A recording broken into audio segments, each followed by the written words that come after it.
لە ڕۆژی جیهانی گەنجان لە 12/8 لە منداڵپارێزی کوردستان بەرنامەی گەشەپێدانی توانای گەنجان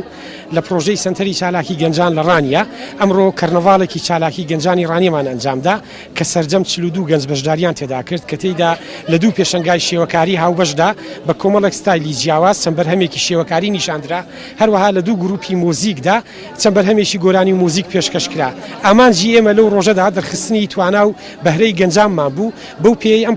پرۆژەیەکی گەنجانە و ماوەی 17 ساڵە لە ڕانیە کراوەتەوە کە تێیدا ئامانجمان گەشەپێدانی خواست و بەهرە و توانای گەنجانە و هەمیشە کار بۆ گەشەپێدانی توانایان دەکەین بووە ئەمڕۆمان بە پێویستانی بۆی گەنجانی ڕانیە بتوانن بە کەرنەڤاڵی چالاکیەکانیان ڕۆژی جیهانی خۆیان پیرۆز بکەن.